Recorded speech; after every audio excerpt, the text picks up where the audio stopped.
Good morning, India. Hi, friends. Let's begin a new topic to prune communication skills. Prune means sharpen the skills, sharpen the talent. दोस्तों, prune means होता है काट छांट करना शुद्ध हिंदी में, और यहाँ पर हम बात कर रहे हैं कम्युनिकेशन स्किल्स को धारदार करना, बेहतर करना। इस सेंस में यहाँ पर प्रून वर्ड का यूज हुआ है। तो आज हम अपने कम्युनिकेशन स्किल्स को प्रून करेंगे। We will prune the communication skills. दोस्तों, ऐसा काम जो फ्यूचर में करेंगे, जैसे आज मैं शॉपिंग के लिए जाऊंगा, शॉपिंग के लिए जाना, गो फॉर शॉपिंग। कौन जाएगा? मैं। आए, बात फ्यूचर की हो रही तो विल का यूज करें। I will go for shopping. दोस्तों, जब हम फास्ट इंग्लिश की बात करते हैं या फ्लुएंट इंग्लिश की बात करते हैं, तो फ्लुएंट इंग्लिश में जो वर्ड्स होते हैं उनको मिक्स करके तेजी से बोला जाता है। तेजी से इन द सेंस वर्ड को मिक्स किया जाता है और उसको बोल दिया जाता है। जैसे यहाँ पर आई और विल को अगर मैं मिलाकर बोलूँ तो आई और विल को मिलाकर शॉर्ट इंग्लिश में बोलते हैं आई एल।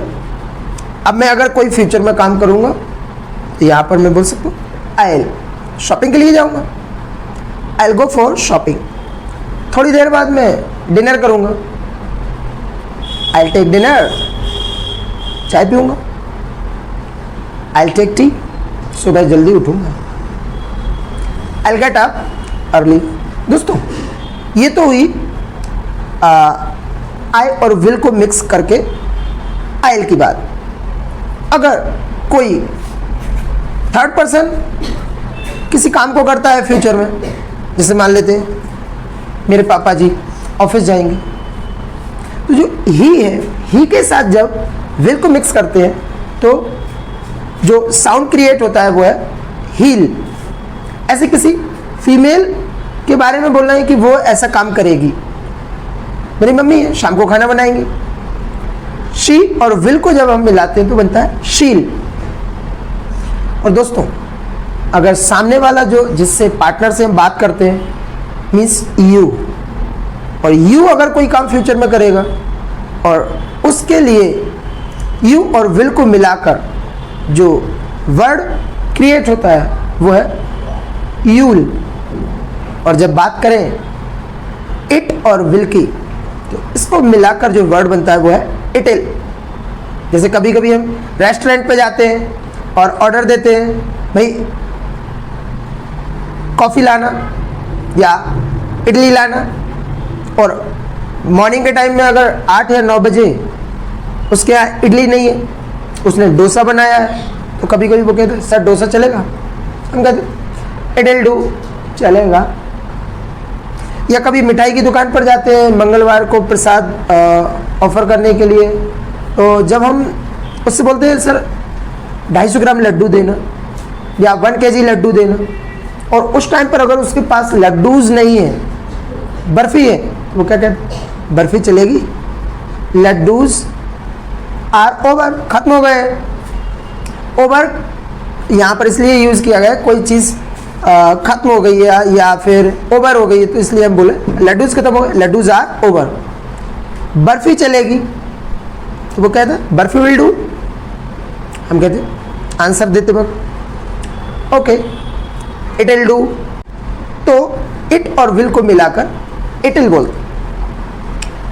मैं पिकनिक पर जाऊंगा, आप भी जाएंगे, हम दोनों पिकनिक पर जाएंगे, हम सब पिकनिक पर जाएंगे। अब वी और विल को मिलाकर जो वर्ड क्रिएट होता है और जो साउंड उसका क्रिएट होता है वो है व्हील। हम पिकनिक पर जाएंगे, पिकनिक पर जाना, गो फॉर आ पिकनिक, या फिर गो ऑन आ पिकनिक। हमें बोलना है हम पिकनिक पर जाएंगे, तो हम बोल सकते हैं वी विल को मिलाकर क्या बोलेंगे? व्हील। और पिकनिक पर जाएंगे तो बोलेंगे wheel go for uh picnic. इस सेंस में हम विल का यूज कर सकते हैं। अब जब दोस्तों आपको फ्लुएंट इंग्लिश बोलना कैसे है सीख चुके हैं, तो आप प्लीज़ इसका ही यूज़ करें। ये आपको बहुत स्मार्ट स्पीकर बनाती है, ये आपको एक एडवांस्ड स्पीकर बनाती है। इन चीज़ों का ध्यान रखिएगा दोस्तों। कोई काम जो हम फ्यूचर में नहीं करेंगे, मैं स्मोक नहीं करूँगा, आई विल नॉट स्मोक। मैं शराब नहीं पीऊँगा, I will not consume liquor. मैं कार्ड्स भी नहीं खेलूँगा, पत्ते खेलना, प्ले द कार्ड्स नहीं खेलूँगा, I will not play the cards. झूठ भी नहीं बोलूँगा, झूठ बोलना tell a lie. Tell a लाई की जगह एक खूबसूरत वर्ड है फिब, झूठ बोलने के लिए। झूठ बोलना टेल अ लाई, या फिर on the place of tell a lie we can use fib. दोस्तों विल और नॉट को मिलाकर जो वर्ड क्रिएट होता है, उसका साउंड क्रिएट होता है, वो है वांट। ये वांट टू के वांट से साउंड मैच करता है, लेकिन याद रखिएगा उस वांट का स्पेलिंग जो है WANT, और इस वांट का जो स्पेलिंग है वो है WON'T। ये विल और नॉट को मिलाकर बनाया जाता है या बनाया गया, और वो वांट जो है वो किसी इच्छा को व्यक्त करने के लिए, किसी डिज़ायर को शो करने के लिए यूज़ किया जाता है। जैसे मुझे अगर जाना है, ये मेरी इच्छा है, तो यहाँ पर हम बोल सकते हैं आई वॉन्ट टू गो। और यहाँ पर हम बात कर रहे हैं कि मैं नहीं जाऊँगा। अगर जैसे मुझे बोलना है मैं नहीं जाऊँगा, तो यहाँ पर अगर मैं नॉर्मल इंग्लिश में बोलूँ आई विल नॉट गो, लेकिन मुझे फ्लुएंट इंग्लिश में बोलना है तो विल नॉट को अभी बताया क्या बोलेंगे, वांट। यहाँ पर मैं बोल सकता आई वॉन्ट गो। शाम को पार्टी में जाना है, लेकिन रेनी सीजन चल रहा है, rainy season is going on. अगर बहुत तेज बारिश हुई मैं नहीं जाऊँगा, आई वॉन्ट गो। मुझसे कोई मिस्टेक हो जाए, या होती है या हो गई है, और मैं पापा से बोलता हूँ पापा आई एम सॉरी, मैं अपनी गलती को आगे रिपीट नहीं करूँगा, next time I want repeat my mistake. इस सेंस में हम विल नॉट को वॉन्ट के रूप में यूज़ कर सकते हैं।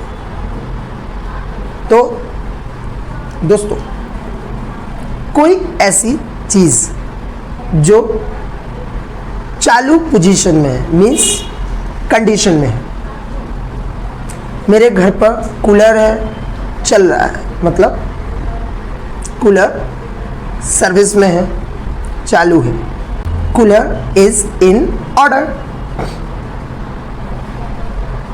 अगर टीवी ठीक से चल रहा है, या टीवी के लिए बोल सकते हैं टीवी इज इन ऑर्डर। अगर बाइक स्टार्ट नहीं हो रही है, डिस्टर्ब कर रही है, 4-5 दिनों से यूज़ नहीं किया है, उसको काफ़ी पुरानी भी हो चुकी है, ओल्ड है, इट्स ओल्ड। बाइक अगर सर्विस में नहीं है, कोई चीज़ ठीक ढंग से काम नहीं कर रही है, तो या कहते खराब हो गई है, तो यहाँ पर इस सेंस में हम बोल सकते हैं आउट ऑफ ऑर्डर। बाइक खराब हो गई, bike is out of order. TV खराब हो गई, कलर्स ब्लर कर रहे हैं, पिक्चर्स सही नहीं आते, कभी कभी ब्लैक स्क्रीन हो जाती है, जो भी प्रॉब्लम हो मुझे नहीं मालूम, लेकिन टीवी खराब हो गई, तो यहाँ पर हम बोल सकते हैं TV is out of order. घर के नल खराब होना एक कॉमन सी बात है, नल को इंग्लिश में बोलते हैं टैप। और दोस्तों इसका दूसरा नाम है फॉसेट। अगर फॉसेट से पानी लीक कर रहा है और फॉसेट खराब है, तो यहाँ पर हम बोल सकते हैं the faucet is out of order. 4-5 दिन हो गए फॉसेट को खराब हुए, एक दिन पापा की नज़र पड़ती है। अब वही घर में रिस्पॉन्सिबल कैंडिडेट अटेंटिव भी है, हर चीज़ का मैनेजमेंट करते हैं, देखते रहते हैं। और पापा हमारे बहुत अच्छे प्रबंधक हैं। He is a good manager. मैं भी उनसे बहुत कुछ सीखता हूँ। I try to learn many things from my father. दोस्तों, दूसरों से हमेशा 2 चीज़ों का याद रखिएगा सीखने के बारे में। एक अच्छी पर्सनैलिटी अगर आपको बनना है, लर्न समथिंग फ्रॉम एवरीवन, ये फर्स्ट पॉइंट। सेकंड, एक बहुत अच्छा फाइन पर्सनैलिटी आप बनना चाहते, वर्सेटाइल पर्सनैलिटी अगर आप बनना चाहते हैं, एक यूनिक पर्सनैलिटी अगर आप बनना चाहते हैं, एक डिफरेंट पर्सनैलिटी बनना चाहते हैं, तो प्लीज़ इट्स माय, आप कह सकते हैं पर्सनल एडवाइस और प्रोफेशनल एडवाइस, और ऐसी एडवाइस जो बहुत ही अच्छी हो, इनफेलेबल एडवाइस, जो भी आप माने। तो मैं यही कहूँगा कि कभी आप किसी को कॉपी ना करें, दूसरों की नकल ना करें कुछ बनने के लिए, कुछ करने के लिए। उसे सीखिएगा, मैं मना नहीं कर रहा हूँ, बट मैं यहाँ पर आपको रोकना चाहूँगा कि दूसरों की नकल ना करें। Don't copy others. दोस्तों, नल खराब है, the tap is out of order. पापा देखते हैं खराब है। दोस्तों, जब घर पर कोई सामान खराब हो जाता है तो ये लाइट खराब होना या फैन खराब होना, तो कुछ काम ऐसे होते हैं जिनको करने के लिए, या कुछ काम ऐसे होते हैं जिनको हम खुद नहीं कर पाते हैं। बहुत सारे काम तो हम ऐसे हैं, झाड़ू पोछा या और भी जो भी काम है छोटे मोटे, वो हम खुद कर लेते हैं। लेकिन कुछ काम को करने के लिए हम दूसरों से सेवाएं लेते हैं, और दूसरों से सेवाएं लेना, ये हमारी प्रीवियस क्लास में आप सीख चुके हैं। Gate it done. जैसे मुझे बाल कटवाना, मैं अपने बाल खुद नहीं काटता हूँ, मैं अपने बाल कटवाता हूँ। इट मीन्स मैं बाल को कटवाने के लिए दूसरों से सेवाएं लेता हूँ। इस सेंस में हम इस फॉर्मूले को यूज़ करते हैं, गेट इट डन। अब इस फॉर्मूले को कैसे यूज़ करना आप प्रीवियस क्लास में जाकर लर्न कर सकते हैं। और फिर यहाँ पर आज मैं, देखिए, मैं गेट इट डन को आपको आज सिखाऊंगा, आप सीखेंगे, लेकिन गेट इट डन का बेसिक रूल क्या है और ये फॉर्मल है, इनफॉर्मल है, ये मैं अभी इसी वीडियो में बताऊंगा आपको। और फॉर्मल क्या है वो भी मैं बताऊंगा, और कहाँ किसको यूज़ करना है, और गेट इट डन है क्या, उसको समझने के लिए पहले आपको प्रीवियस वीडियो को वॉच करना होगा। तो इस चीज़ का आप ध्यान रखें, टेक केयर ऑफ इट। हम बात कर रहे हैं कि नल खराब है और दूसरों से सेवाओं को लेने के लिए कभी कभी हम उनको घर पर बुला लेते हैं। जैसे नल खराब हो जाता है तो नल कौन ठीक करता है? प्लम्बर। दोस्तों, कई बार बहुत सारे न्यू लर्नर्स, न्यू स्पीकर्स इस वर्ड को प्रोनाउंस करते वक्त बोलते हैं प्लम्बर। This is wrong. इसका सही प्रोनाउंसिएशन है प्लम्बर। तो जब आप इस वर्ड को प्रोनाउंस करें, प्लीज चेक इट। तो बाहर से घर के अंदर किसी को बुलाना, कॉल इन द, और जिसको बुलाना उसका नाम बोल सकते। यहाँ पर हम नल को ठीक करने के लिए प्लम्बर को बुलाएंगे, तो यहाँ पर प्लम्बर को बुलाने के लिए हम बोल सकते हैं कॉल इन द प्लम्बर। दोस्तों, अगर ट्यूबलाइट खराब हो गई, फैन खराब हो गया, तो उसके लिए किसको बुलाएं? Call in the electrician. अगर कार खराब हो गई हो तो फिर क्या करें? तो फिर मैकेनिक को बुलाएंगे। तो मैकेनिक को बुलाना, कॉल इन द मैकेनिक। किसी की घर में तबीयत बिगड़ गई है, नाइट का टाइम है, इमरजेंसी है, बाहर नहीं ले जा सकते, डॉक्टर को अंदर बुलाना, कॉल इन द डॉक्टर। दोस्तों, कई ऐसे सामान होते हैं जिनको हम या रिपेयर कराने के लिए हम किसी कैंडिडेट को बुलाते नहीं हैं। उस सामान को, उस आइटम को, उस चीज़ को हम सर्विस सेंटर ले जाते हैं जहाँ पर उसकी सर्विस हो सके या होती हो। जैसे अक्सर मोबाइल जब ख़राब हो जाते हो तो हम मोबाइल को रिपेयर करने के लिए या ठीक करने के लिए किसी कैंडिडेट को थोड़ी बुलाते, उसके लिए हम क्या करते हैं, सर्विस सेंटर जाते हैं। किसी चीज़ को सर्विस सेंटर ले जाना, टेक, और अगर हम यहाँ पर मोबाइल की बात कर रहे हैं तो सिंपल बोलेंगे, take the mobile to the service centre. अगर बाइक खराब हो गई है, इसको भी कहाँ ले जाओ, take the bike to the service centre. तो यहाँ पर मैंने आपको दो चीज़ें बताई, किसी काम को करवाने के लिए किसी व्यक्ति को घर पर बुलाना, कॉल इन द, और किसी चीज़ को सर्विस सेंटर ले जाना, take it to the, take it, it means वो चीज़ जिसको हमें सर्विस सेंटर ले जाना है, take it to the service centre. तो ये दो चीज़ें होंगी। पापा ने देखा नल खराब हो गया और पापा का ऑफिस जाने का भी टाइम हो गया, इट्स 10 o'clock, और 10 बजे वो ऑफिस जाते हैं। पापा मुझे बुलाकर कहते हैं, बेटा नल खराब है, प्लम्बर को बुलाकर इसको ठीक करवा ले। Call in the plumber and get the faucet repaired. अभी यहां पर दोस्तों ये गेट इट डन का फॉर्मूला काम करेगा। गेट इट डन मीन्स दूसरों से सेवाएं लेना। अब फॉसेट को कौन ठीक करेगा, रिपेयर करेगा, प्लम्बर। जो भी कमी होगी, जो आइटम्स लगेंगे वो उसको बताएगा, फिट करेगा, जो चेंज होना होगा वो चेंज करेगा। दोस्तों गेट इट डन के प्लेस पर दूसरों की सेवाओं को लेने के लिए फॉर्मल इंग्लिश में हैव इट डन का भी यूज करते हैं। गेट इट डन एक इनफॉर्मल वे में यूज होता है, बट हैव इट डन एक फॉर्मल वे में यूज होता है। दोनों में बस इतना ही डिफरेंस है,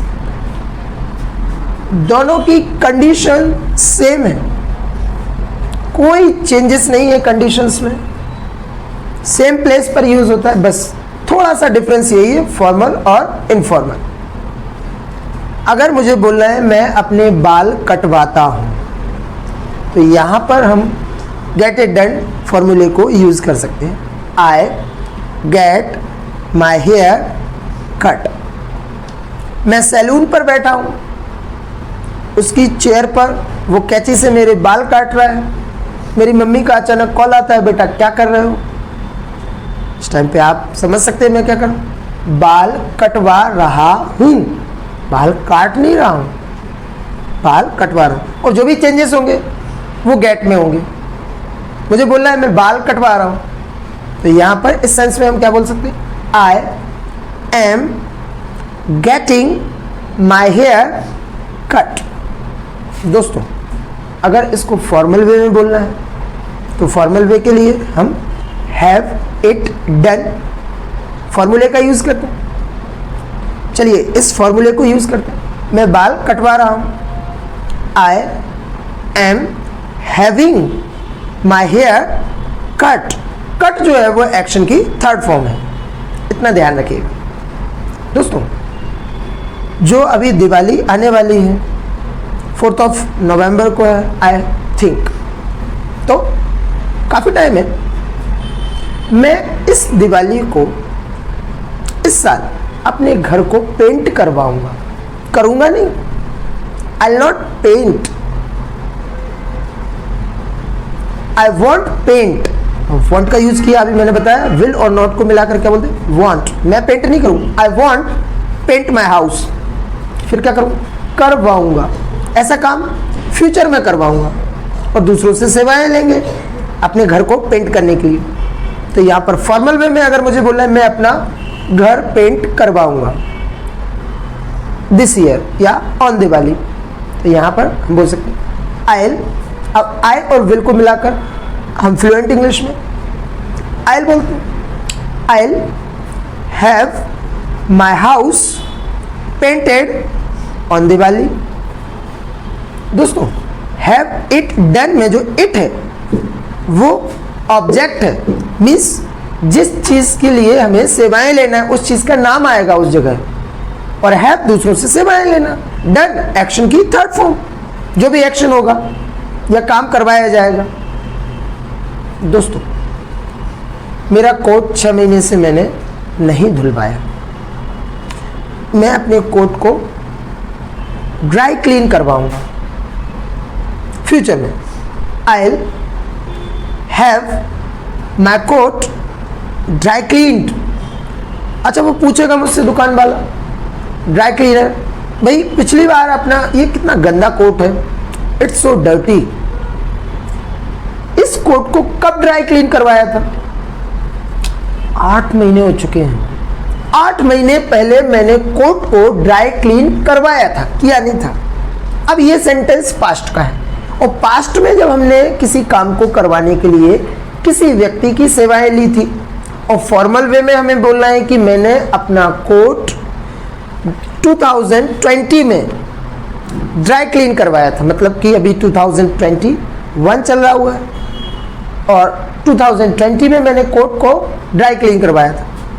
तो जो हैव इट डन है दोस्तों, हैव एक इरेगुलर वर्ब है जिसके तीनों फॉर्म्स अलग अलग है। First form have, second form had, third form had. मुझे बोलना है कि मैंने 2020 में अपने कोट को ड्राई क्लीन करवाया था। अब हैव की यहाँ पर सेकंड फॉर्म यूज करेंगे, क्योंकि पास्ट में हम किस फॉर्म को यूज करते हैं एक्शन की? सेकंड। तो हैव की सेकंड फॉर्म हैड। तो यहाँ पर मैं बोल सकता हूँ I had my coat dry cleaned. कब करवाया था? इन 2020। दोस्तों, गाड़ी की सर्विस करना, सर्विस द बाइक, भाई मैं तो नहीं करता। मुझे बोल रहे 6 महीने पहले मैंने अपनी बाइक की सर्विस करवाई थी, 6 महीने पहले। अब 6 महीने पहले भी आप समझ सकते हैं, तो पास्ट की बात हो रही है, और पास्ट में सेकंड फॉर्म, तो वही सेंटेंस बनेगा आई had my bike serviced 6 months before.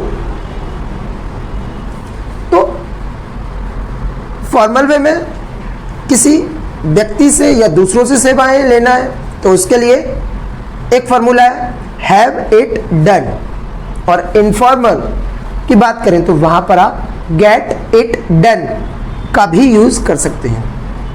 I hope now you have understood about gate it done and have it done, and what is the difference between get it done and have it done. So इन दोनों को कहाँ use करना है, कैसे use करना है?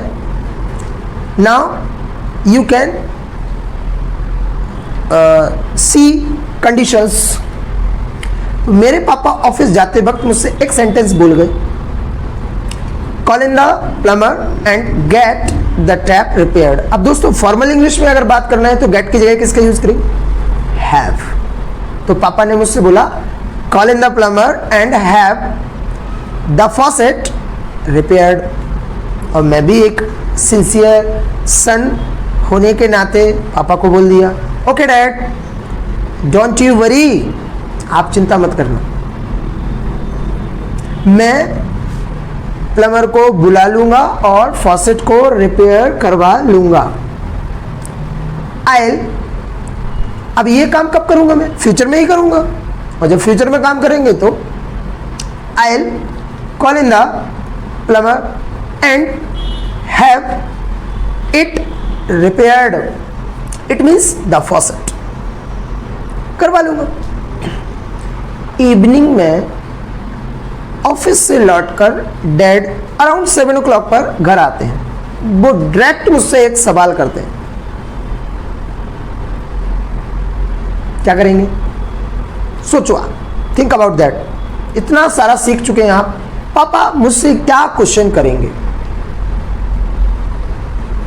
Question कैसे बनाएंगे? हैव से बनाएंगे, डिड से बनाएंगे, डू से बनाएंगे, विल से बनाएंगे, कैन से बनाएंगे, आर से बनाएंगे, इस से बनाएंगे, वॉज से बनाएंगे, वर से बनाएंगे, हैव से बनाएंगे, हैड से बनाएंगे, किससे बनाएंगे? दोस्तों, पापा ने मुझे कब टास्क दिया था? मॉर्निंग में। पापा पूछ कब रहे हैं? इवनिंग में। अब ये वर्क जो है पास्ट में दिया गया, और पास्ट का क्वेश्चन जब सामने वाले से पूछते हैं जिस काम को करने का टाइम बाकी ना हो, no time left, previous class में सीख चुके बहुत बार, किसका यूज कर देंगे? डेड। तो पापा मुझसे क्या पूछेंगे कि प्लम्बर को बुलाया, फॉसेट को रिपेयर कराया, तो वो क्वेश्चन डिड से पूछेंगे। Did you call in the plumber and have it repaired. और दोस्तों एक्चुअली क्या हुआ, जैसे पापा ने मुझसे बोला था, वो अचानक से मेरे फ्रेंड्स का कॉल आया और वो बोलते चलिएगा, चलो खेलने चलते हैं। और एक्चुअली मैं निकल गया और प्लम्बर को कॉल करना ही भूल गया, और मैंने फॉसेट को रिपेयर भी नहीं करवाया। और जब कभी कोई चीज़ आप भूल जाते हैं, तो भूलने के लिए तो आप एक नॉर्मल वर्ड जानते हैं, फॉरगेट यूज़ करते हैं, जिसकी तीनों फॉर्म्स अलग अलग होती, फॉरगेट, फॉरगॉट, फॉरगॉट। लेकिन यहाँ पर मैं ये नहीं बोल सकता आई फॉरगॉट, एक एक्सक्यूज़ भी कह सकते हैं आप इसको। कभी कभी क्या होता है कि बहुत बिजी लाइफ में हम बहुत सारी चीज़ें दिमाग से स्लिप हो जाती, भूल जाते हैं। जैसे डेट्स तो मेरे दिमाग से स्लिप ही हो जाते हैं, डेट्स स्लिप माइंड, मेरे माइंड से ही निकल जाते हैं। अगर आप नाम की बात करें ना, तो मैं नाम भी भूल जाता हूँ, बहुत जल्दी स्लिप हो जाते हैं। Names slip my mind. दोस्तों जब हम किसी विलेज में या टाउन में जाते हैं, बहुत सारी गलियां रहती हैं, स्ट्रीट्स, मुझे याद नहीं रहता है, और ख़ास तौर से कब जब मैं गाड़ी के पीछे बैठा हूँ, मैं भूल जाता हूँ गलियों को। Streets slip my mind. ऐसे ही मैं पापा ने जो बोला, मैं खेल में व्यस्त हो गया और मैं भूल गया, और ये बात मेरे दिमाग से निकल गई। It slipped my mind. कई बार होता है, स्लिप हो जाती चीज़ें। लिखते वक्त जब हम गलती करते हैं, कहते हैं मेरे पेन से गलती हो गई, it's slip of my pen. बोलते बोलते जब आपसे कोई वर्ड गलत तरीके से प्रोनाउंस हो जाए या मिस प्रोनाउंस हो जाए, तो उस टाइम पर ये किसकी गलती है? हमारी टंग की गलती है। यहाँ पर जब हम टंग से गलती करते हैं तो बोल सकते हैं इट्स स्लिप ऑफ माई टंग। और यहाँ तो मेरे दिमाग से भी बात उड़ गई या फिसल गई, यहाँ पर बोल सकते हैं हम पापा के सामने इट स्लिप्ड माई माइंड। और जब दोस्तों आपको बोलना हो, जब आपसे भूल हो गई हो, तो कभी ऐसी मिस्टेक या कोई भूल हो जाने पर हम कहते हैं ओह शिट, ऐसा हो गया। जैसे इंडिया मैच हार जाए, ओह शिट। ऐसा अक्सर कब होता है कि 2 बॉल्स बाकी हो और 1 रन बनाना हो, उस टाइम पर हम लोग ओ माई गॉड, इस तरीके से हम एक्सप्रेशंस देते। यहां पर मैं कह रहा हूं ओह शिट,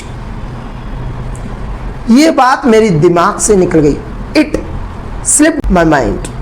और जब आपको बोलना हो कि आपकी बात पर कोई शक भी ना करे, तो आप बोल सकते हैं it simply slipped my mind.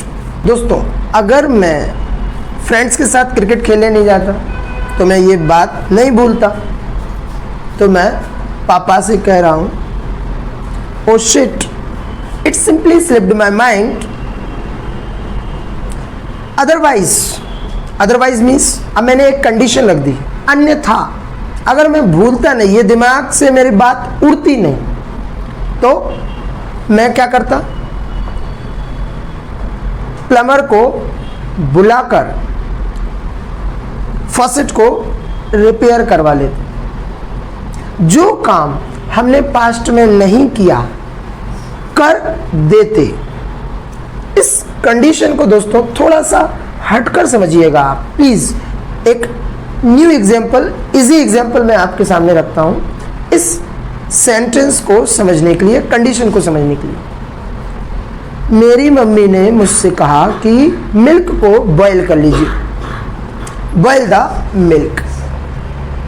जैसे ही मैंने मिल्क को बॉयल करने के लिए लाइटर से गैस को जलाया, और गैस खत्म हो गई, गैस खत्म हो गई, गैस हैज़ रन आउट, और मैं मिल्क को बॉयल नहीं कर पाया और मैं बाहर चला गया, और फिर मुझे कॉल आया, मैं अचानक से उस चीज़ को भूल गया, मिल्क को बॉयल करना या मम्मी को बताना। शाम को जब मम्मी ने मिल्क बॉयल किया तो दोस्तों वो फट गया। कोई चीज़ खराब हो जाए ना, गो बैड, मिल्क खराब हो गया, milk has gone bad. Mummy ने मुझे बुलाया, बोले ये दूध कैसे फट गया? फिर मुझे याद आया कि मैंने तो इसको बॉयल ही नहीं किया। तो फिर मेरी मम्मी मुझसे बोलेगी कि आपको मिल्क को बॉयल करना था।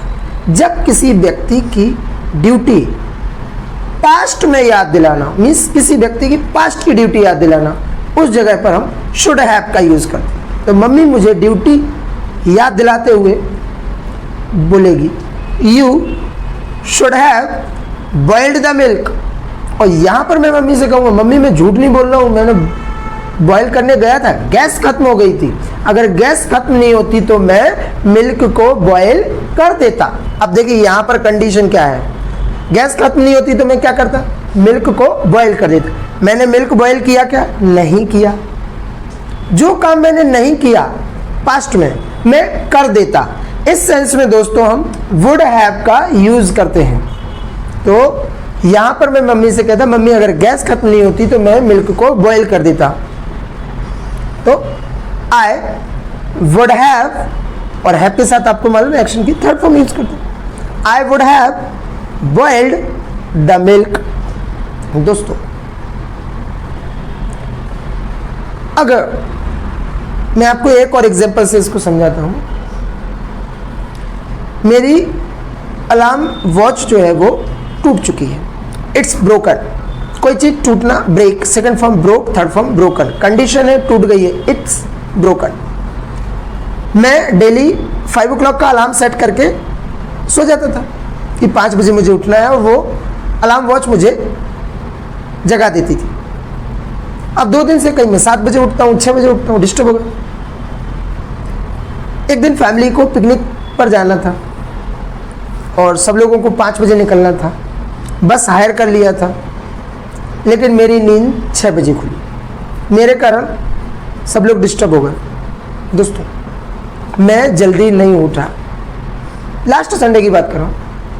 I didn't wake up early. क्यों नहीं उठा? क्योंकि मेरी अलार्म वॉच टूट चुकी थी और कोई था नहीं, मैं अकेला रहता हूं। अगर मेरी अलार्म वॉच मेरे पास होती, ठीक होती, या मेरे पास कोई भी व्यक्ति होता मुझे जगा देता, तो मैं क्या करता? मैं पिकनिक पर चला जाता। मुझे छोड़कर चले गए वो लोग कि इसको आना नहीं है, ये तो ऐसे ही कह रहा है, सो रहा होगा। तो मैं पिकनिक पर नहीं गया। पिकनिक पर जाना, गो फॉर अ पिकनिक। मुझे अगर कोई जगह देता तो क्या होता? मैं पिकनिक पर चला जाता। ऐसा काम जो नहीं किया कर देता। आई वुड हैव, इस सेंस में हम वुड हैव का यूज करें। पास्ट में जो काम नहीं किया कर देते, कर देता, कर देती। I would have gone for a picnic. दोस्तों इस सेंस में हम वुड हैव का यूज करते हैं। अब हम अपने टॉपिक पर लौट कर आते हैं। अगर मेरे दिमाग से वो बात स्लिप नहीं होती तो मैं क्या करता? प्लम्बर को बुलाकर फॉसेट को रिपेयर कर लाता।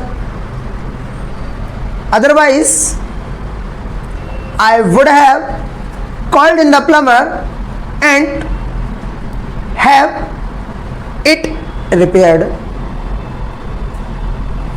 तो यहां पर जो गलती मैंने की है, मतलब अब ये मेरी ही मिस्टेक माने आप। दोस्तों गलती करना, मिस्टेक, मिस्टेक एक नाउन है और एज अ वर्ब के रूप में भी इसको यूज किया जाता है। इसकी 3 फॉर्म्स होती है, मिस्टेक, मिस्टूक, मिस्टेकन। अभी इस विषय में हम थोड़ी सी चर्चा बाद में करते हैं, अभी इस टॉपिक को कंप्लीट करते हैं। तो मेरे पापा ने मुझसे बोला कि आपने प्लम्बर को भी नहीं बुलाया और इस फॉसेट को रिपेयर नहीं कराया। पापा बहुत गुस्से में थे। उन्होंने मुझसे एक ही बात बोली, ये जो काम आपने किया है भूलने वाला, ये शोभा नहीं देता आपको। It's not good of you. आपको प्लम्बर को बुलाना था और फॉसेट को रिपेयर कराना था। अब मेरे पापा, देखो मॉर्निंग का टाइम गुजर चुका है, पापा क्या कर रहे हैं, मेरी पास्ट की ड्यूटी याद दिला रहे हैं मुझे। और अभी अभी मैंने आपको बताया किसी इंसान की पास्ट की ड्यूटी याद दिलाना हो उसके लिए किसका यूज करते हैं, शुड हैव।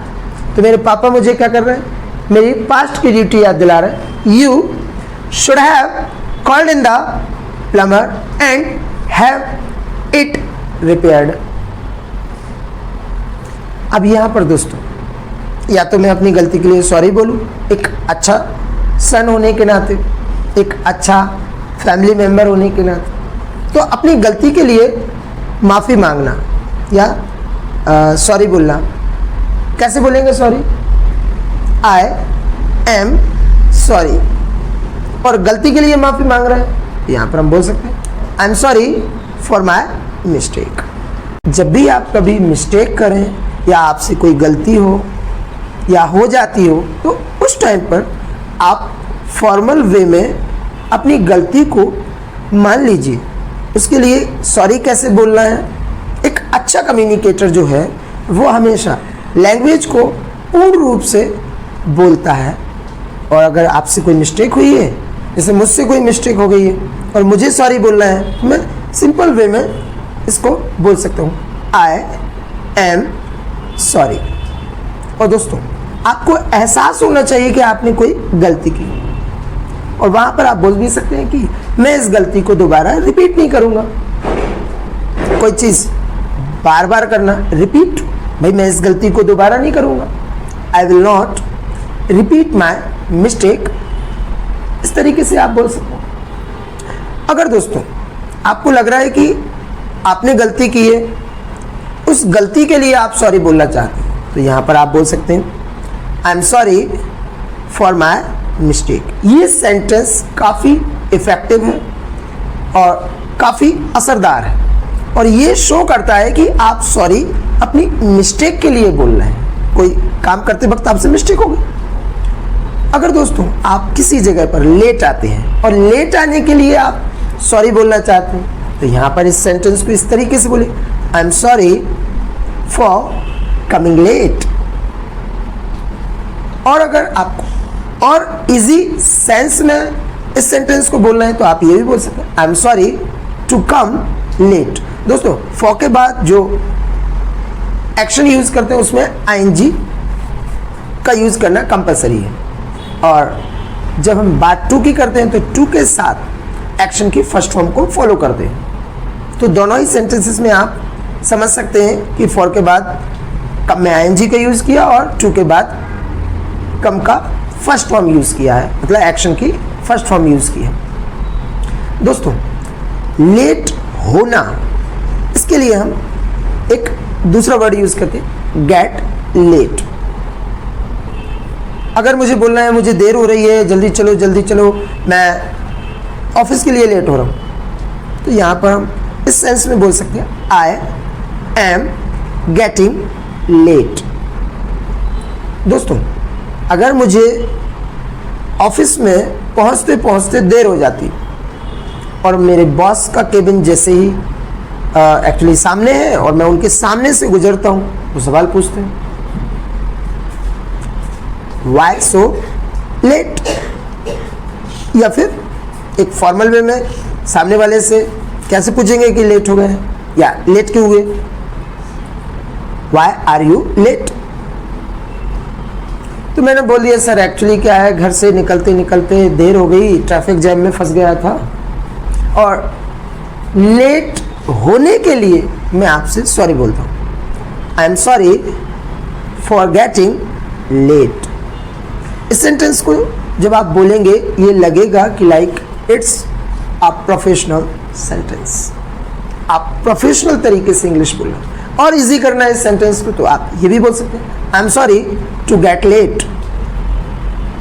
तो ये जितनी भी आप इंग्लिश सीख रहे हैं अभी, दैट इज फॉर्मल इंग्लिश। और दोस्तों, अगर आपके बॉस आपको कोई वर्क देते हैं, चलो उन्होंने कहा हमारे नेक्स्ट संडे को हमारे ऑफिस में कोई फंक्शन है, आपको 100 कूपन्स, दोस्तों जब कोई आपके लिए कोई वाउचर या कुछ स्पेशल चीज़ें देते हैं एज अ गिफ्ट या बोनस या वॉट एवर इज़ देयर, या कोई चीज़ें बहुत सारी चीज़ें सीक्रेट में भी रखी जाती हैं कि आपको एक 1 ईयर हो गया या 6 मंथ्स हो चुके हैं, कुछ बोनस कंपनी की तरफ से कुछ ऑफ़र दिए जाते हैं, या कभी फंक्शन में वो अनाउंसमेंट किया जाता है प्रमोशन के तौर पर। तो कभी कई लोग चेक्स दे देते हैं, कई लोग सैलरी को इंक्रीमेंट कर देते हैं सैलरी में। तो इस तरीके से चीज़ें रहती हैं। आपको बॉस ने ऑर्डर दिया या वर्क दिया कि 100 कूपन्स बनाना है। माय डियर फ्रेंड्स, प्लीज़ इस वर्ड को फिर से एक बार ध्यान से सुन लीजिए। कूपन्स नहीं होते हैं। जनरली मैंने सुना है कूपन को स्क्रैच करना, दैट इज रॉन्ग। कूपन नहीं है वो, इस वर्ड को बोलते हैं कूपन। तो यहाँ पर 100 कूपन्स जो है वो गलत हो जाएगा, 100 कूपन्स। इस वर्ड को जब भी आप प्रोनाउंस करें, please do check before speaking. जब 2-4 बार आप प्रैक्टिस करेंगे, once, twice, thrice, many times, then you can speak right, या बेटर तरीके से आप बोल पाएंगे। वंस और ट्वाइस में तो आपको हो सकता है प्रॉब्लम जाए और आपसे मिस्टेक भी हो सकती है। तो दोस्तों इस वर्ड को किस तरीके से प्रोनाउंस करना, कूपन। तो मेरे बॉस ने, मतलब कि आपके बॉस ने आपको क्या बनाने के लिए दिया, 100 कूपन्स। कूपन्स को बनाना, तैयार करना, मेक 100 कूपन्स। आपने कहा ओके सर। 2 दिन बाद सैटरडे को बॉस ने बोला कूपन्स रेडी है? आपने कहा यस सर। कूपन्स को बनाते वक्त आपने उनको काउंट नहीं किया या काउंट करना भूल गए। भूलने को इंग्लिश में बोलते हैं forget, second form forgot and third form forgot. दोस्तों फॉरगेट भी एक इरेगुलर वर्ब है जिनकी तीनों फॉर्म्स जो अलग अलग होती है मैं आपको बता चुका। Forget, forgot, forgot. तो आप भूल गए उसको काउंट करना। संडे को जब फंक्शन में बॉस ने सभी को अनाउंसमेंट करते वक्त एक एक कूपन दिया और 4 या 5 कूपन्स कम पड़ गए।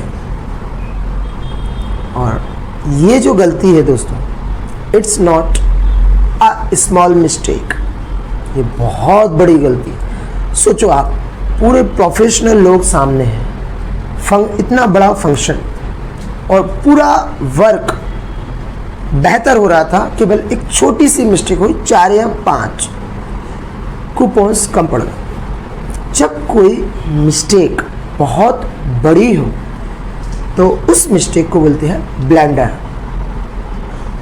अगर कोई बड़ी मिस्टेक हो गई है ये कूपन्स को लेकर, इट्स अ ब्लंडर। दोस्तों ब्लंडर एक नाउन और एक वर्ब दोनों है, ये दोनों का ही रोल प्ले करता है। अगर मुझे बोलना है कि ये बहुत बड़ी मिस्टेक है, इट्स अ ब्लंडर। दोस्तों कई बार लोग बाग जब इंग्लिश बोलते हैं, बहुत सारे स्पीकर्स ऐसे हैं जिनको नहीं मालूम, जब बहुत बड़ी गलती होती है तो वो बोल देते हैं इट्स आ ब्लंडर मिस्टेक। दोस्तों ब्लंडर ऑलरेडी एक गलती है और मिस्टेक भी एक गलती है। एक साथ 2 वर्ड्स या 2 वर्ड्स को रेगुलरली यूज नहीं करते हैं या किया जाता है। या तो आप मिस्टेक वर्ड को यूज करें, इट्स आ मिस्टेक, या फिर आप जब बहुत बड़ी गलती को दर्शा रहे हैं, शो कर रहे हैं, तो वहां पर हम मिस्टेक वर्ड को हटाकर उस ब्लेंडर वर्ड को यूज करें, इट्स आ ब्लेंडर। जैसे आपने 3 इडियट्स मूवी देखी होगी, जब वो 5 सितंबर को टीचर्स डे के दिन, means on teachers day, speech दिया जाता है। स्पीच देना, डिलीवर अ स्पीच। तो वो जो लड़का होता है, means student, he delivers a speech, और वो स्पीच देते वक्त बहुत सारी मिस्टेक्स कर देता है। वो क्यों होता है? एक्चुअली आमिर खान मीन्स उसका बैचमेट क्या करता है, उसकी स्पीच में एक दिन पहले बहुत सारे चेंजेस कर देता है किसी डॉक्यूमेंट के साथ। कोई छेड़खानी करना, उसको बोले टेम्पर। मतलब आपने ये वर्ड क्रिकेट में ज़्यादातर देखा होगा, मीन्स सुना होगा कमेंट्री के वक्त, या फिर कई बॉलर्स को आपने देखा होगा 2 या 3 मैचेस के लिए बाहर कर दिया पनिशमेंट के तौर पर, क्योंकि वो कभी कभी बॉल के साथ छेड़खानी कर देते। बॉल को खींचना, धागा निकालना, घिसना या उसको गीला कर देना, ज़्यादा रगड़ देना, इस टाइप से वो जो अलाउ नहीं होता है क्रिकेट में वो कर देते। तो बॉल से छेड़खानी करना, टेम्पर द बॉल। यहाँ पर उसने क्या किया, डॉक्यूमेंट के साथ छेड़खानी की, टेम्पर द डॉक्यूमेंट। तो खैर ये थोड़ा सा डिफरेंट पार्ट है, नो प्रॉब्लम, मैं अपने टॉपिक पर ही आ रहा हूँ। तो प्लीज़ जब आप बहुत बड़ी मिस्टेक करते हैं या सामने वाला करता है और आपको बोलना है ये बहुत बड़ी मिस्टेक है, तो आप ब्लेंडर और मिस्टेक को एक साथ यूज़ ना करें। आप बहुत बड़ी मिस्टेक को शो कर रहे हैं तो यहाँ पर बोल सकते हैं इट्स आ ब्लेंडर। अगर कोई बहुत बड़ी गलती मुझसे हुई है और मुझे ब्लेंडर वर्ड को एज अ वर्ब के रूप में यूज़ करना है, तो यहाँ पर मैं बोल सकता हूँ आई हैव ब्लेंडर्ड। अब यहाँ पर दोस्तों मैंने जो ब्लेंडर वर्ड यूज़ किया है वो एज अ वर्ब के रूप में यूज़ किया है। दोस्तों अगर आप मुझसे कहेंगे सर आप डांस कीजिएगा, मुझसे बहुत सारी मिस्टेक्स होंगी, मुझे स्टेप नहीं आते हैं, कैसे हैंड्स को मूव करना है, कैसे लेग्स को आगे पीछे करना है, मैं मिस्टेक करूँगा और छोटी मोटी नहीं करूँगा, बहुत बड़ी मिस्टेक करूँगा। और अगर मुझे बोलना मैं मिस्टेक करूँगा फ्यूचर में, यहाँ पर बोल सकता हूँ आई विल ब्लेंडर। इसका मतलब कि मैं बहुत बड़ी मिस्टेक कर दूँगा, लोग हंसेंगे, लोग सोचेंगे ऐसे भी डांस होता है। तो अगर दोस्तों मैंने किसी काम को करते वक्त कोई मिस्टेक पास्ट में की, मीन्स लास्ट डे, और मुझे बोलना है कि लास्ट डे मुझसे बहुत बड़ी गलती हो गई थी, तो यहाँ इस सेंस में मैं बोल सकता हूँ आई ब्लेंडर्ड लास्ट डे। अब दोस्तों इसको पास्ट में यूज़ कर रहे हैं, इसलिए ब्लेंडर का सेकंड फॉर्म ब्लेंडर्ड यूज़ किया। इससे पहले मैंने विल का यूज़ किया था, उसके साथ ब्लेंडर का फर्स्ट फॉर्म यूज़ किया था। उससे पहले मैंने हैव के साथ ब्लेंडर का थर्ड फॉर्म यूज़ किया था, ब्लेंडर्ड। तो जैसा कंडीशन होगा, जैसा सेंटेंस होगा, जैसा टेंस होगा, उसके अकॉर्डिंग हम एक्शन को यूज़ करते हैं। फ्यूचर की बात करते हैं, एक्शन की फर्स्ट फॉर्म यूज़ करते हैं। पास्ट की बात करते हैं, एक्शन की सेकंड फॉर्म यूज़ करते हैं। अगर हाल फिलहाल में कोई काम हो गया हो या किया गया हो, उसके लिए हैज़ और हैव के साथ एक्शन की थर्ड फॉर्म यूज़ करते हैं। ये आप प्रीवियस क्लासेस में ऑलरेडी सीख चुके हैं, मीन्स वेरी इजी रूल्स। दोस्तों आप किसी लाइन में खड़े हुए हैं, लाइन में खड़े होना जैसे आपने देखा होगा मंदिर जाते हैं, कई बार लाइन बनाते हैं, मेल्स की लाइन्स अलग हैं, फीमेल्स की लाइन्स अलग हैं, और जो सीनियर सिटीजन्स हैं उनकी लाइन अलग है, और लाइन में खड़े होना स्टैंड इन अ लाइन। दोस्तों लाइन वर्ड एक अमेरिकन वर्ड है, और किसी पंक्ति में खड़े होना, या सिंपल सी बात करें तो ब्रिटिश इंग्लिश में अगर बोलना है कि लाइन में खड़े होना, तो उसके लिए हम बोलते हैं स्टैंड इन अ क्यू। जो क्यू वर्ड है वो ब्रिटिश वर्ड है, और लाइन जो है वो एक अमेरिकन वर्ड है। आपको चिंता करने की ज़रूरत नहीं है, डोंट यू वरी। इन कमिंग क्लासेस और videos British and American words क्या होते हैं, कहाँ यूज़ होते हैं, उनकी स्पेलिंग्स क्या होती है, उनकी ग्रामर को कैसे समझेंगे और कैसे प्रोनाउंस करेंगे वर्ड्स को ब्रिटिश में और अमेरिकन लैंग्वेज में, don't you worry, I will teach you each and everything. तो आप चिंता ना करें। Now come to the point, हम मुद्दे की बात करते हैं। यहाँ पर हम बात कर रहे थे अभी लाइन में खड़े होने के लिए अमेरिकन भाषा में बोलेंगे स्टैंड इन अ लाइन, और ब्रिटिश के लिए स्टैंड इन अ क्यू। हम लाइन में खड़े हुए, मेरा हाथ दूसरे व्यक्ति को टच कर जाता है, थोड़ी सी गलती हो जाती है, वो उस चीज़ से वो डिस्टर्ब हो जाता है, मुझे थोड़ा सा अजीब फील होता है, और सामने वाला डिस्टर्ब हो गया है।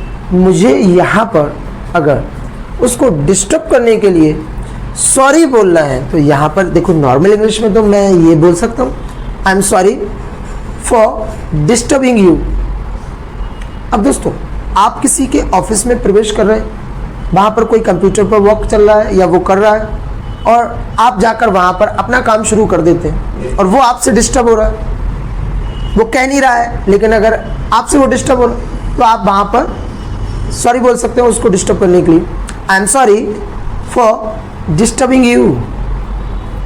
दोस्तों, जब आपको लगे कि आपने किसी को डिस्टर्ब किया है और आपको वास्तविक रूप में अपनी गलती का एहसास हो जाता है और वहाँ पर आप महसूस कर रहे हैं कि मुझसे गलती हुई है और आप उस गलती के लिए सॉरी फील करना चाहते हैं, तो यहाँ पर हम इसको एक्शन के रूप में भी यूज़ कर सकते हैं। गलती महसूस करना, फील सॉरी। और अगर मुझे अपनी गलती के लिए सॉरी बोलना है तो यहाँ पर हम एक खूबसूरत सेंटेंस के साथ बोल सकते हैं, आई फील सॉरी। और किस लिए बोलना है? अपनी गलती के लिए महसूस कर रहे हैं, यहाँ पर हम बोल सकते हैं I feel sorry for my mistake. अगर डिस्टर्ब करने के लिए सॉरी फील कर रहे हैं तो आप बोल सकते हैं I feel sorry for disturbing you. तो इस तरीके से आप इस सॉरी वर्ड का यूज़ कर सकते हैं। दोस्तों, अगर कोई मिस्टेक आपसे हो जाए और आप उस गलती को स्वीकारना चाहते हैं, जैसे कई बार बहुत अच्छे प्रोफेशनल लोग, अच्छे कम्युनिकेटर्स जितने भी हैं या जितने भी एक प्रोफेशनल स्पीकर्स हैं, राइटर्स हुए, स्पीकर्स हुए, कोचेस हुए या प्लेयर्स हुए, जब भी जो फॉर्मल होते हैं, जो पोलाइट होते हैं, जो बहुत ही हम्बल होते हैं, विनम्र होते हैं, वो लोग अपनी गलती जैसे ही वो गलती करते हैं वो स्वीकार लेते हैं। मेरे साथ भी ऐसे ही होते हैं, जब भी मैं कोई गलती करता हूँ मैं अपनी गलती को एडमिट कर लेता हूँ। गलती को स्वीकारने के लिए हम एडमिट वर्ड का यूज़ करते हैं। वैसे इसके बहुत सारे मीनिंग्स होते हैं, बट यहाँ पर हम अभी अपनी गलती को स्वीकारने के लिए इस वर्ड का यूज़ करते हैं। दोस्तों, मैं अपनी गलती में एक हकीकत बता दूं, आज से जब मैं एक ट्रेनर नहीं था, as a learner, as a student, school के टाइम की बात करें या बचपन के टाइम की बात करें, if I talk about my schooling और माई चाइल्डहुड, उस टाइम पर मैं बहुत ज़िद्दी और बहुत ही घमंडी था। मतलब कि मैं अपनी गलती कितनी भी बड़ी हो छोटी हो मैं मानती नहीं था, लेकिन एज आ प्रोफेशनल, एज आ आप कह सकते हैं being humble, being polite, I admit my mistake. मैं अपनी गलती को स्वीकारता हूँ। जब भी कोई छोटी सी गलती हो जाए तो मैं अपनी गलती को एडमिट कर लेता हूँ। अगर मुझसे ये कूपन्स को काउंट नहीं करना और ये 4-5 कूपन्स कम पड़ जाना, ये गलती मुझसे हुई है और यहाँ पर मुझे बोलना है कि मैं अपनी गलती को स्वीकारता हूँ, तो यहाँ पर हम बोल सकते हैं आई एडमिट माई मिस्टेक। दोस्तों, जब कोई गलती आपसे हो जाए और आप उस गलती के लिए क्षमा मांगना चाहते हैं, आपसे कोई बड़ी मिस्टेक हो गई है, किसी को हर्ट कर दिया आपने, या किसी का मजाक उड़ा दिया, या कोई आपने प्रोफेशनल काम करते वक्त कोई मिस्टेक कर दी, किसी नाम की स्पेलिंग गड़बड़ कर दी और उस टाइम पर आप क्षमा मांगना चाहते हैं अपनी गलती के लिए, तो क्षमा मांगने के लिए एक वर्ड यूज़ करते हैं अपोलोजाइज। दोस्तों, अपोलोजाइज के साथ एक प्रीपोजिशन यूज़ होती है फॉर, तो इस वर्ड को प्रीपोजिशन के साथ फॉलो किया जाता है अपोलोजाइज फॉर। अब अगर मुझे बोलना है या मुझे अपनी मिस्टेक के लिए क्षमा मांगना है तो यहाँ पर हम बोल सकते हैं आई अपोलोजाइज फॉर माई मिस्टेक। दोस्तों, जब हम किसी का नाम गलत तरीके से प्रोनाउंस कर देते हैं या किसी के नाम को गलत तरीके से बुलाने लगते हैं या लिख देते हैं, उस टाइम पर अगर कोई चेक कर ले या उस मिस्टेक को पकड़ लेता है, तो वहाँ पर हम अपनी गलती को स्वीकार लेते हैं, क्षमा मांगते हैं कि हमने ऐसी गलती की, इसके लिए आप मुझे क्षमा करें। तो मैं क्षमा मांगता हूँ आपसे अपनी गलती के लिए, आई अपोलोजाइज फॉर माई मिस्टेक। दोस्तों, जब कोई मिस्टेक क्राइम में बदल जाए, मीन्स आपसे गलती ही ना हो, अपराध हो जाए कोई, तो जब उस अपराध को स्वीकारते हैं तो उस सेंस में हम एक दूसरे वर्ड का यूज करते हैं। जैसे आपने इंडियन बॉलीवुड मूवीज देखी होंगी, कोई विलन जब किसी हीरोइन के डैड को पकड़ के मर्डर कर देता है उनका, मतलब कि पैसे के लिए, प्रॉपर्टी के लिए या हीरोइन के लिए मर्डर कर देता है, और बाद में जब वो पकड़ा जाता है और उसको कट करे in the sense witness box में लाया जाता है, और वो उस टाइम पर अपने क्राइम को, जो उसने मर्डर किया है, उसको जज के सामने पूरे जो विटनेस बॉक्स के आसपास लोग बैठे होते हैं उनके सामने स्वीकारता है। तो किसी अपराध को स्वीकारने के लिए एक प्रोफेशनल वर्ड यूज होता है, कन्फेस। ये लॉ से रिलेटेड वर्ड है, ये वहाँ पर ज़्यादा यूज होता है। तो अगर कोई कैंडिडेट कटघरे में खड़ा हुआ है विटनेस बॉक्स में और वो अपना क्राइम को स्वीकार करता है कि हाँ मैंने मर्डर किया था, तो वो अपने क्राइम को कैसे स्वीकारेगा? जैसे मैंने, अगर मान लीजिए मुझे अपने क्राइम को स्वीकारना है, तो यहाँ पर हम बोल सकते हैं आई कन्फेस माई क्राइम। अगर मैं थर्ड पर्सन की बात कर रहा हूँ कि वो विटनेस बॉक्स में खड़ा है, वो अपने क्राइम को स्वीकारता है, ही कन्फेसेस हिज क्राइम। अगर 2 दिन पहले किसी व्यक्ति ने इसी विटनेस बॉक्स में अपने क्राइम को स्वीकारा था, अब बात पास्ट की हो रही है, तो यहाँ पर हम बोल सकते ही या somebody confessed his crime।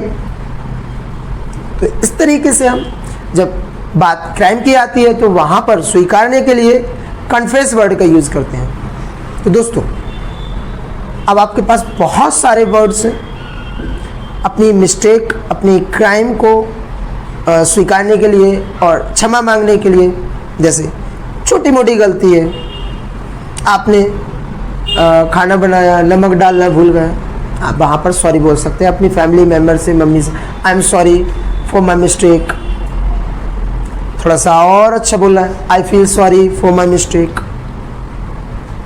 लग रहा है कि बहुत बड़ी गलती कर दी है, रिश्तेदार क्या सोचेंगे, इनको खाना बनाने नहीं आता है। अगर कोई जिस लड़की की अभी अभी मैरिज हुई है और वो अपने ससुराल में पहले दिन या दूसरे दिन खाना बनाती है और उसमें नमक डालना भूल जाती, या बहुत तेज़ नमक डाल देती है, या बहुत ज़्यादा नमक कर देती है खाने में, तो उस टाइम पर ये छोटी मोटी गलती नहीं है, पहली बार खाना बनाया और ऊपर से ये बहुत बड़ी गलती है। कैसे बोलेंगे? It's a blunder. तो अब वो अपनी गलती को स्वीकारेगी, सॉरी फील करेगी। वो जब उसको महसूस होगा ये बात कि मुझे सॉरी बोलना चाहिए, तो बोल सकते हैं I feel sorry for my mistake. लेकिन गलती बहुत बड़ी है, स्वीकारना पड़ेगा आपने गलती की है, और बोलना है कि मैं अपनी गलती को स्वीकार। आई फिर एडमिट वर्ड का यूज करेंगे, I admit my mistake. Admit के साथ कोई प्रपोजिशन फॉलो नहीं किया जाता है। तो इस तरीके से हम इन वर्ड्स को यूज़ कर सकते हैं, और आप डे टू डे लाइफ में इनको देखिएगा। Morning, day time, evening time, night time आपसे या किसी और से कोई गलती होती है, तो उसके लिए आप थोड़ा सा अटेंटिव हो जाइए और इन वर्ड्स को डे टू डे लाइफ में यूज़ करें। चाहे वो आप स्पेलिंग को लेकर गलती करते हो, चाहे इंग्लिश बोलते वक्त कोई मिस्टेक करते हो, लिखते वक्त कोई मिस्टेक करते, चेक कीजिएगा, कोई ना कोई आपसे मिस्टेक होगी या आसपास कोई व्यक्ति मिस्टेक करता नजर आएगा।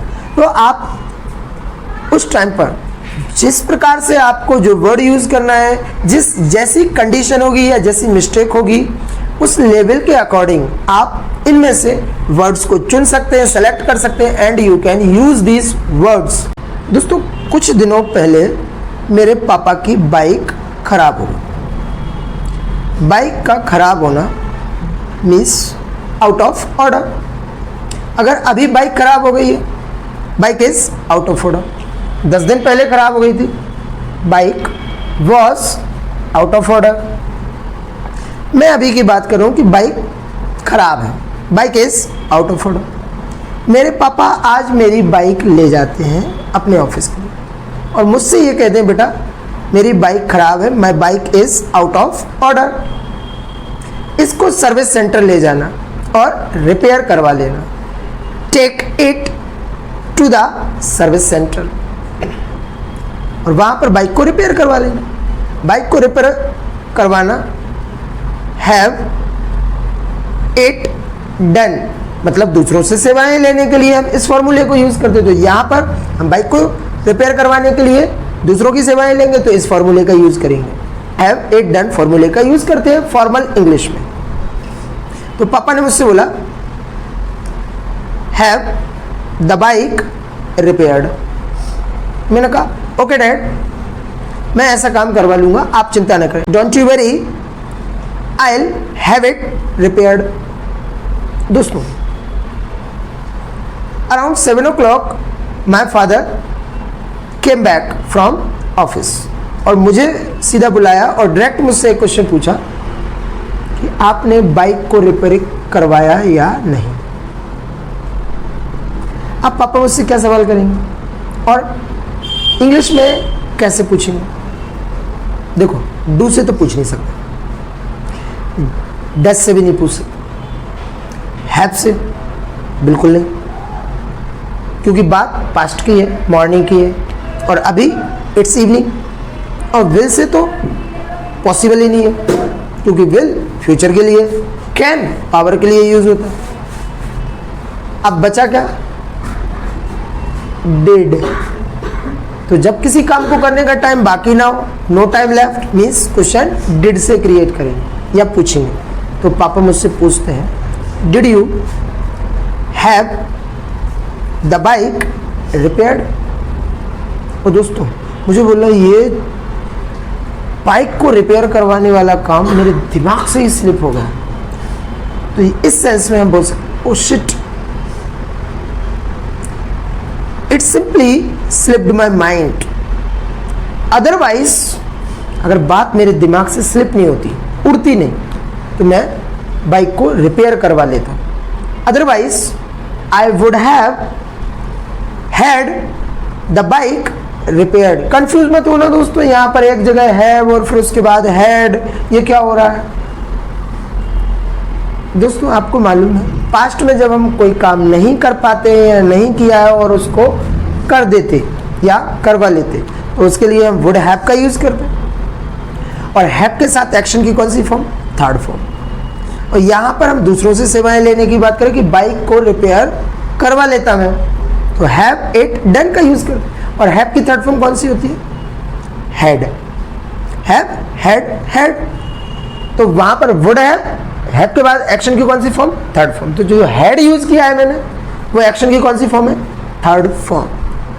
थोड़ा सा आप माइंड लगाकर अगर इस एक्सरसाइज को लर्न करेंगे, नोट्स बनाएंगे, तो आपको पूरा 100% I am sure you can understand. तो मैं मतलब ये बात मेरे दिमाग से उड़ गई थी, नहीं तो मैं बाइक को रिपेयर करवा लेता। It simply slipped my mind, otherwise I would have had the bike repaired. जब मैंने काम नहीं किया तो यहाँ पर मेरे पापा मुझसे बोल सकते हैं कि ये भूलने की आदत तुम्हारी गई नहीं है, अभी भी लापरवाह हो तुम। तो पापा डांटते हुए कह रहे ये काम शोभा नहीं देता, भूलने वाला, it's not good of you. और अगर पापा को गुस्सा आ रहा है, वो और भी कमियां निकाल के बोल सकते हैं। आज भी केयरलेस हो, बहुत केयरलेस हो आप। जब किसी को बोलना है बहुत केयरलेस हो, तो आप बोल सकते हैं सो केयरलेस ऑफ यू, या फिर इसको पूरी ग्रामर के साथ बोले तो हम बोल सकते हैं it's so careless of you. तो पापा ने ऐसा ही बोला और उसके बाद बोला कि आपको बाइक रिपेयर करवानी थी। यहां पर पापा क्या कर रहे हैं? मेरे पास्ट की ड्यूटी याद दिला रहे हैं मुझे कि ऐसा काम आपको करवाना था। और पास्ट की ड्यूटी याद दिलाना मतलब in the sense use of should have. तो पापा बोल रहे हैं you should have had the bike repaired। दोस्तों यहाँ पर एक जो हैव शुड हैव है वो पास्ट की ड्यूटी के लिए यूज हो रहा है, और जो हैड है वो हैव इट डन फॉर्मूले के अनुसार यूज हो रहा है, और हैव के साथ थर्ड फॉर्म यूज होती है, इसलिए हैड को यूज किया गया है। तो आप मुझसे बोले you should have had the bike repaired. अब यहां पर मैं क्या करूं, यही बोल सकता हूं कि मैं अपनी गलती को स्वीकारता हूं, आई एडमिट माई मिस्टेक, इसके लिए मैं क्षमा चाहता हूं, आई अपोलोजाइज फॉर माई मिस्टेक, और ऐसी गलती मैं फ्यूचर में नहीं करूंगा। Next time I want repeat my mistake. तो इस तरीके से आप would have, should have, gate it done, have it done, ये जितने भी फॉर्मूलाज हैं इन सभी फॉर्मूलाज को आप यूज कर सकते हैं, और ये बहुत बहुत इंपॉर्टेंट है। These structures are most important structures if you talk about spoken English and written English in both conditions। अगर आप conditions create नहीं करते हैं तो डियर, मैं इतना जानता हूँ, you will forget, पक्का भूलने वाले हैं। तो प्रैक्टिस में इनको लाने के लिए आप यहाँ वहाँ कोई भी आपके घर पर कंडीशन हो, कहीं पर भी आप उस कंडीशन को क्रिएट करके ये एक्सरसाइज 2 या 3 बार, जितना ज़्यादा से ज़्यादा हो सके, हो सकता 5 बार बनाएं, और हैव इट डन फॉर्मूले को यूज़ करें। ये बहुत आसान है, it's very easy. So now thank you so much for watching this video. Keep watching my videos, sending my videos to others if you like it।